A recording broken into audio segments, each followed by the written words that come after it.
41 वर्षात पहिल्यांदाच भारत आणि पाकिस्तान आशिया कपच्या अंतिम फेरीत आमनेसामने येतील. भारत विरुद्ध पाकिस्तान आशिया कप फायनलमध्ये 2025च्या आशिया कप फायनलसाठी दोन्ही संघ निश्चित झालेत. भारत आणि पाकिस्तान 28 सप्टेंबर रोजी दुबईमध्ये एकमेकांसमोर येतील. तथापि आशिया कप फायनलमध्ये दोन्ही संघ पहिल्यांदाच आमनेसामने येणार आहेत. आशिया कप पहिल्यांदा 1984 मध्ये खेळवण्यात आला. तेव्हापासून आशिया कपचे 17 हंगाम झाले. 1984 ते 2025 मध्ये 41 वर्षांचे अंतर आहे. मात्र या प्रतिष्ठित स्पर्धेच्या अंतिम फेरीत भारत आणि पाकिस्तान पहिल्यांदाच आमनेसामने येतील. त्यामुळे ही स्पर्धा एकूणच ऐतिहासिक क्षण असणार आहे. त्यामुळे हा या स्पर्धेतील एक मोठा ट्विस्ट मानला जातोय. 17व्या आवृत्तीत भारत आणि पाकिस्तान पहिल्यांदाच आशिया कपच्या अंतिम फेरीत आमनेसामने येतील.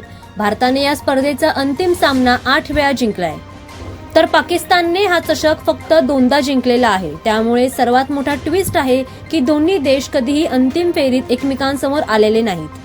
आशिया कप जिंकण्याच्या बाबतीत भारतीय संघ आघाडीवर आहे. आता जेव्हा भारत आशिया कपच्या अंतिम सामन्यात पाकिस्तान सोबत सामना करेल तेव्हा तो त्यांचा 12वा आशिया कप फायनल असेल.